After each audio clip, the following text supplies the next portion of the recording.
welcome to the Do It All Daddy Hour podcast, dad friendly entertainment for you and me. What Gen X parents understand controlling your kids with comedy can make our kids great again. And this is episode 87. Give Nuke Peace Talks a chance. I really wish I could sing. God did not hook me up in that department. However, first time I did Sweet Child of Mine in Florence, of all places. I had never done karaoke. I drank a lot. And I was in college and my talent was very high, totally through the stratosphere. And I won with the song. I think I'm going to give credit to the fact that, yes, I was loosey-goosey with alcohol. And I had no problem being loosey-goosey with alcohol. I have to give a lot of credit for alcohol helping me get on my shell. However, it was also a direct result of me making these videos with my dear old friends Ari Geller in Edgemont High School for the video Patience. I don't remember if we did Sweet Child of Mine, but I mean, I saw the video so many times, and my wife always liked to point out the fact that I'm an awful actor, but I'm not a bad impressionist. I'm not great at voices, but it wasn't a stretch for me to become Axel and to belt out an occasional, where do we go now? Where do we go? So that was a lot of fun. But I realized I'm definitely like a shy boy at heart because the last time I did Sweet Child of Mine, it was the day before, well, it could have been like a week before, I got fired from Robert Half. We had never gone out and done a group activity for the creative group as a whole, and we did karaoke. And I did Sweet Child of Mine, and this is my podcast, so I'm not going to be modest, and I'm not trying to show off here. Nonetheless, I did my version, and I got women whipped up into a ultra sexualized frenzy. They were dancing. I mean, come on, folks. Honestly, I mean, how many times have you performed any karaoke and you got the ladies dancing on the dance floor? All right? Not easy to do. And I'm not saying I can make money off this. Nonetheless, there was sexual magic blowing through the air, and I had become Axel. I was not hesitant, and I totally committed to being Axl Rose, who is the greatest frontman, rock and roll frontman of my generation, but not as consistent as Eddie Vedder. And also, Eddie Vedder, in the end, was able to pump out more high-quality songs over a long period of time without having to F up his face and make it look like an entire menorah candle set fire and melted all the leftover candles from the November Rain video on top of his face. So, I don't know how much sense that made. But, so I firmly believe, and I will take this to the grave, that my boss, who used to be a professional poker player, good-looking guy, redhead, but good-looking guy, and wore Armani suits, had a good taste, things from Canada. So the Canadians don't adjust well. But the point being is he fashioned himself as a above-average karaoke crooner, but he had no soul man and a half bravado. Plus, he didn't have my stand-up comedy background. He never killed as a swamp monster at UCB. And just, I mean, we're talking pure performer, mojo, star power, charisma. I blew him out of the water. So, but the point being, he hated that. So the message here, folks, is never upstage your boss in karaoke because you will get fired very fast. Because in the end, the reason, I mean, I was going out of stubble, but the real reason he gave me was that I wasn't bringing enough candidates. In August, really? No one in New York City is around to even recruit in August. And I had 80,000 up for billing. But I don't want to sound like sour grapes over here. I'm just making a point not to upstage your redheaded boss in karaoke ever because you will get fired. Especially moments before you're doing karaoke in one of those private rooms, which I hate. Because as far as I'm concerned, that's like the safe space for karaoke, where you're not opening yourself to like full on ridicule. And it gets really awkward, and which I realize is when you decide to sing A Whole Lot of Rosie by AC/DC, especially when like 1 minute in you realize that you're performing that song in front of a whole lot of chins. Can I get an amen? I said amen. But there's some nice girls there, and I have definitely not shied away from embracing the hippier, more voluptuous, succulent mounds of desire that tend to be on top of women that aren't, skinny, anorexic, chicken head nuts. So, glad we got that out of the way. Now, so I was talking about where do we go now? Where do we go? For the record, awesome gift from my ex-girlfriend, Erica Loberg. Love you, babe. She got me. She hears this, she's going to be like, well, then why did you dump me and break my heart? Send me to a psychiatric ward, but apparently she did it for research. So, but I love Erica because she saw how miserable I was as an IT headhunter. I cold called all day. I was in the office at 7, didn't come home till like 7:30. It's like pre-smartphone Millennium Musketeers. I had to call information to get phone numbers. I was totally committed. Mommy and daddy were not providing for me anymore, and it made me a man, overcame my stutter, and I'm grateful for it. But the point being, she had this line, and you could say that this fed into a certain level of entitlement, but I firmly equate it more when she said this, is what Erica said. She goes, listen, you're not put on this earth to like spend all your free time sourcing. Sourcing, folks, is when you use your time to plot out places to call for business to make money. Now, I had no problem doing that. I actually like sourcing. Work ethic has never been a hard issue for me.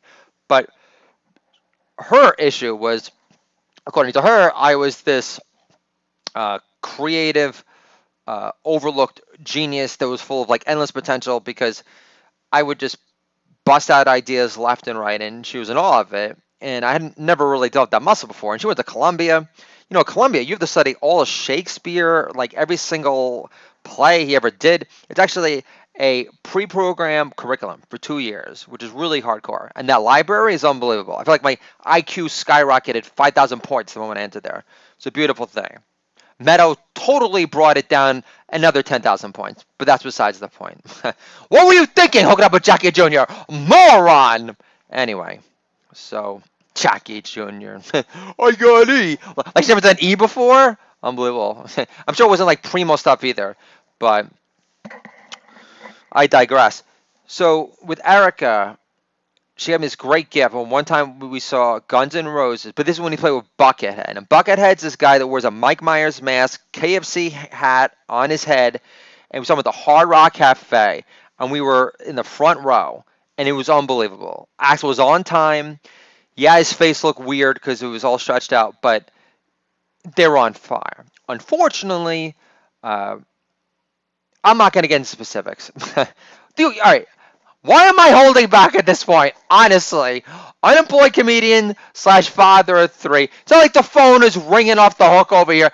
Hey, Michael Kornblum, you got an amazing voice. Please, we can't wait to interview. We do not mind your 3-year gap resume at all whatsoever. We firmly believe that you don't have entitlement issues, you're not an alcoholic, and that you are a determined, responsible, giving human being that isn't a deplorable, despite your obvious appreciation and affection for President Donald Trump. So just feel free to say whatever you want, because you are obviously a winner and not a deplorable, reprehensible loser that can't generate anything like a face-to-face interview for a research position for a recruitment job in Tarrytown, Westchester.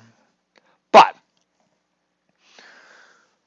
why your podcast isn't monetized right now, why you don't have a paid subscription service in your honor because your A-list content right now is beyond me. Why you haven't been a new and notable at least like 50 times over Doesn't make any sense. Oh yeah, that's right. You occasionally make fun of Hillary Hammer Time Chemicals because she's such an upstanding human being who stole China from the White House on her way out the door. But leave it to Huma Liquor Brett to ruin my freaking flow. So Guns N' Roses, Axl Rose, Hard Rock Cafe, on fire. And Erica was puking her brains out because we had taken some E, and it was like our second day in a row. And I think this one was called a little more heroin than the normal batch, and it ate away her stomach, and she's puking her brains out. Now, it would have been nice if she could have waited till at least intermission, but she couldn't do that. But I can't complain because in the end, I did hear Welcome to the Jungle. But prior to that, what was the intro? And understand, I'm on E at the time, which I haven't done like that much, but whatever, who cares? So it was fun. I'm glad I did when I did. But that chapter of my life's over. It's been a while. However, the opener, and it blew my mind. I have never had such good seats for it. It was a very small venue. And again, Eric got the skips. It was the best. And they opened up with freaking Eruption by Van Halen. Insane. Magical moment. Thank you, Erica, for providing that. And another great moment, what Erica did. Great birthday gift. She got me tickets for a taping of Friends. That was my first spec script when we were still living together. All right, so this is the definition of like true narcissism and a total dick move. I totally let myself on the hook, but like I shouldn't in this case at all. So we were breaking up, and we were writing partners. We wrote these curbs together, or Malcolm in the Middle. We got very encouraging feedback. She worked at a literary agency called Kaplan Thaler. I mean, literally, it's all because of Erica. It said, you have a creative brain. You could actually make a living doing this, and you don't have to be a cold-calling monkey your entire life. So I'm so grateful for this. I mean, she was a guiding star, really. And, her sisters were lovely to me, totally embraced me. The mom, the father was this asshole. I mean, he was nice and friendly and like surfacey, but he cheated on the mom with their best friend in their house, which is the major scumbag move. And like you're supposed to be this like Viking, he's supposed to be this Viking warrior that's got a keg of Sierra Nevada Pale Ale, which was fantastic. Was not complaining about it. He had it on tap. Very classy. The Pale Ale that never gets stale.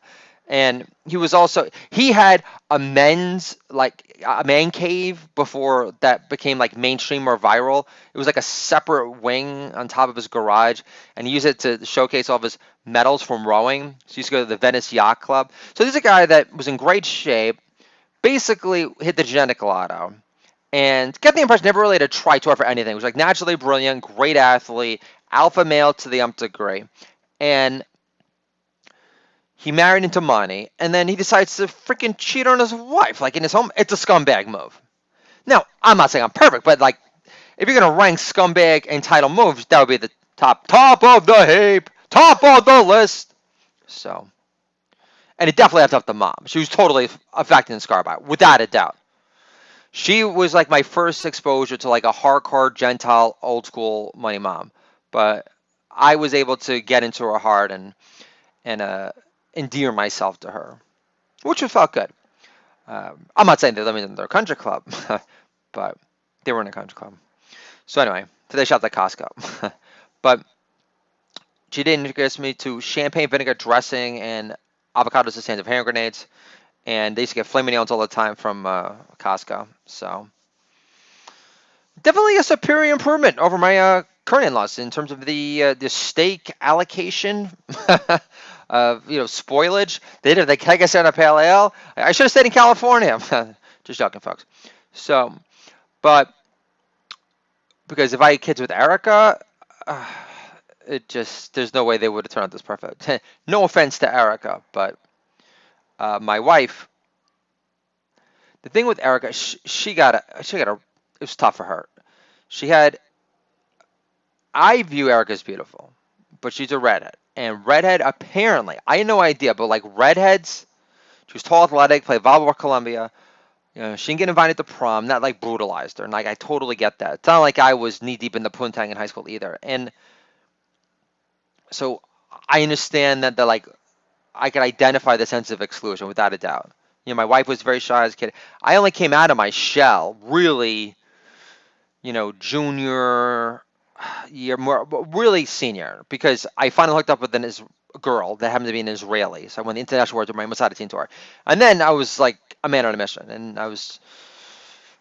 I became in tune with my true voice. But so with Erica, that's rough. She went to this like fancy private Catholic high school, and it sucks when you feel like what's her name, Molly Ringwald, but you're not. So as classically feminine, pretty, and you come across as like too abrasive, and you're more athletic than the boys. So I totally get it. But she had lots of good friends. So I mean, I don't know why she was so miserable. I mean, boys are overrated anyway. But so, and her mom was very critical and harsh of her, and her other sisters like were pretty perfect. One went to Yale, one went to Cornell, but anyway, eventually I'm gonna write like my own Hannah sister. So F you, Woody Allen. My first moral parenting stance was insisting that my daughter only watch Woody Allen films that came out pre-Sonye. But I do hear that Woody Allen just wrote another film about some old guy that wants to bang some underage girl, and of course he eventually does. And it's a remake. It's actually a prequel. It's called Crimes and Misdemeanors: The Early Years. Can I get a holla for some holla? So what do you think, iTunes? I mean, is this the A-plus quality content that will get me trending, that will monetize my podcast, get me on the new level? Sometime this millennium, it would be nice. A-plus material, 35 hours of stand-up A-grade material for almost a year. John Lennon wishes he was as productive during his stay-at-home dad years. But instead, Dax Shepard. We have to hear about Dax Shepard.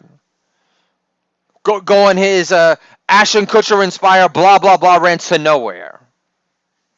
Yeah, but keep on pushing that. So, I'm sure he's a nice guy. Came across well in a good interview with Marin. I'm glad he found sobriety. So,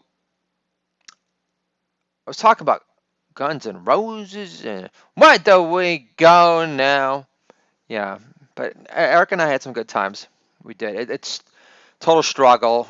I mean, I was working as a headhunter then, and we were making no money. She was working. We were still making no money. So now my wife's working, and I'm not making any money, and we're still struggling. I had to pull out of like savings to pay for my daughter's kung fu courses. So my new nickname, great new nickname for my daughter. She's got her new white belt. For all you adoring fans of listened so far, I'm not being sarcastic. I love every single one of you, and so my new nickname. I was like blasting it because one of her teachers did not appreciate it at all. I told her that her new nickname is White Belt Fighting. She looked at me like, you don't respect the craft. Get the hell out of here, you big-headed, unemployed degenerate Joe. That is to count on your fingers. So one time my daughter asked me, she goes, Daddy, how many zeros in a trillion? And then she says, Daddy, do you really have to Google that? Daddy, is this why you call yourself a degenerate Jew? Because you have to use your fingers for simple arithmetic? Can I get a holla for some holla? I should totally be playing Old Maid with my kids right now, but I had to do a podcast today. I didn't have that much new material. But I don't want to hide behind material. I don't want to be that guy like Mark Maron says, like, how good are you if you're just going to hide behind your jokes and you're not going to trust your natural process? That's just not how I operate. So, was that a good Mark Maron impersonation? Did I nail his essence? I finally saw the season finale from Maron. It was really great. Really loved that show. I connected with the showrunner. I forget his name. He's got this like funky Twitter handle, but he was very complimentary. I sent all these compliments during like the heart of Maron. I mean, the last couple of seasons, and he always liked my stuff. I even reached out to him, asked him like an agent. He's like, I'm sorry, dude, I can't help you out, but I mean, the fact that he even got back to me, it made me feel good. And I saw Maron before the show, the podcast blew up, which is really cool. I was at Comics, which no longer exists in Manhattan. Janine Garofalo was opening up for him. She was awful. I'm like, do you even write jokes anymore? It was embarrassing, and she used to be funny. She was awful.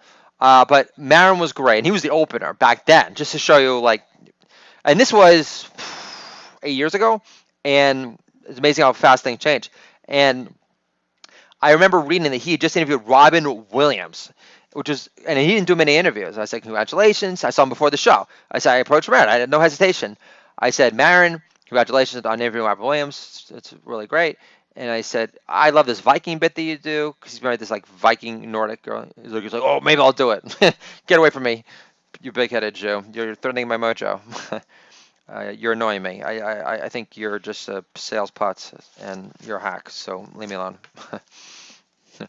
What am I, a joke improv clown on demand? So that was my experience with Mark Maron. Mark Maron was not in a bubblicious mood opening for Janine Garofalo.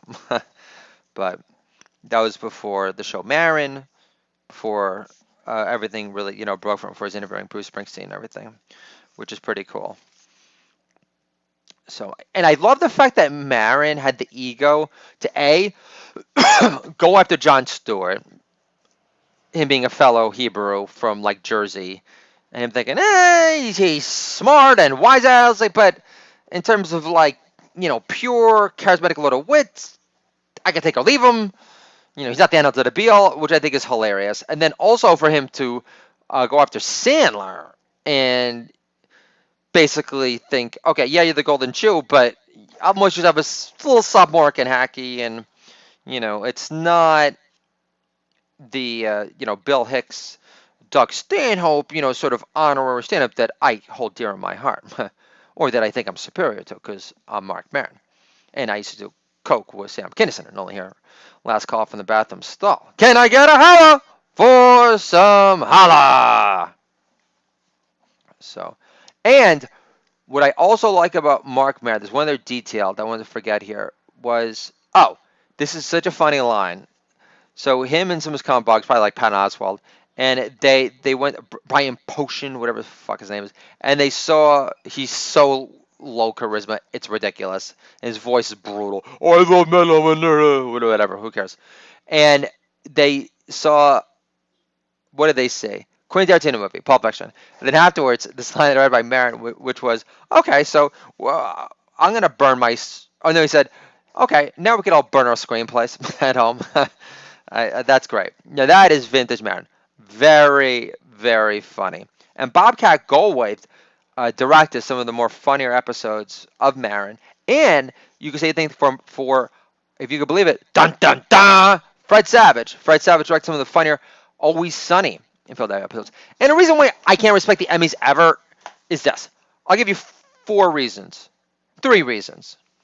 Always Sunny in Philadelphia, Eastbound and Down, anything by Seth MacFarlane. Emmys never get any love for comedy. So, and I'm sorry. I mean, those are the edgiest, most original, mind-bending, hilarious comedies of our day that have totally advanced the art form. The way the Guns N' Roses did rock and roll, and they was giving Goonish, you get to suck up Minor Fail and 30 Rock. Off the list, Emmys! Off the list! You want me to host? I don't think so. Not happening.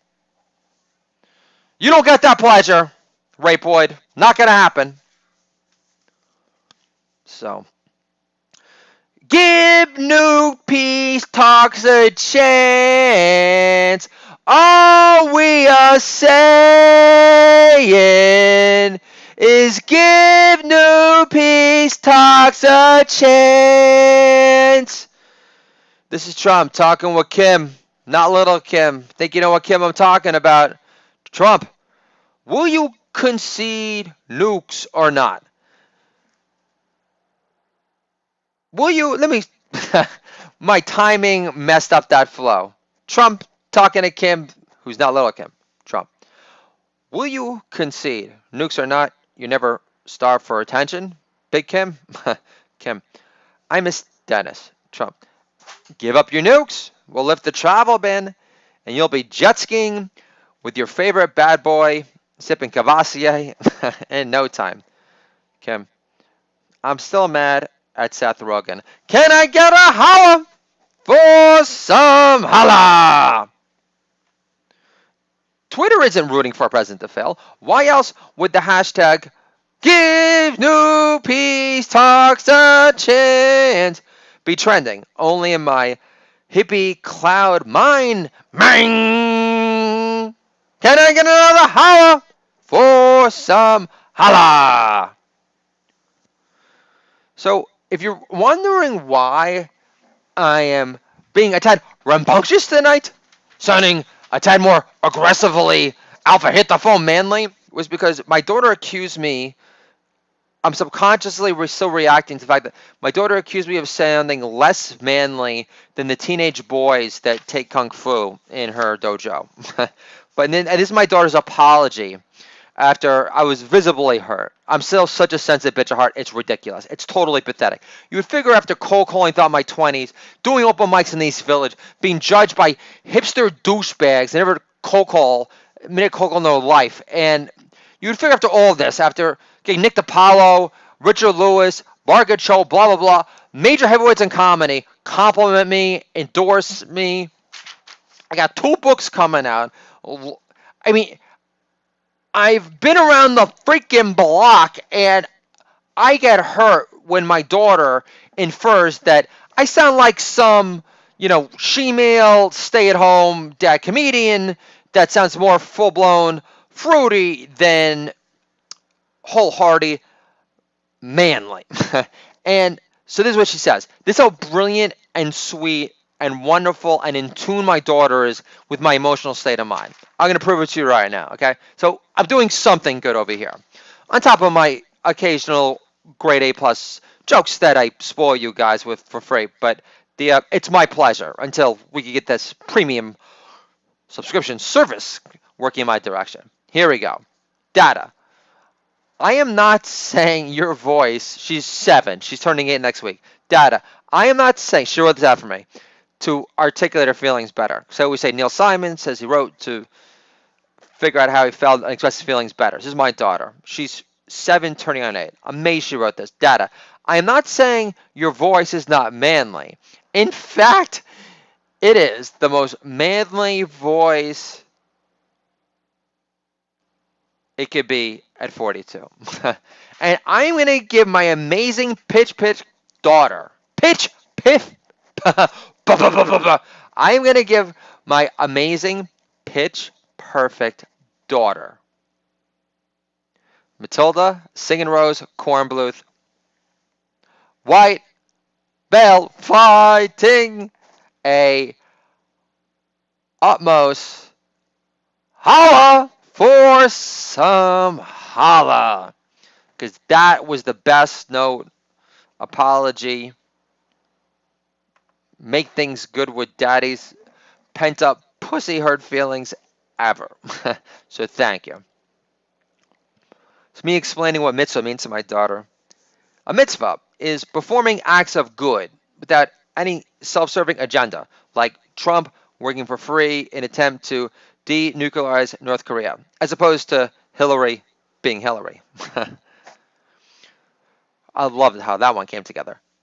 Am I the only one blanking on any past U.S. president's attempts to end our threat of nuclear annihilation from North Korea?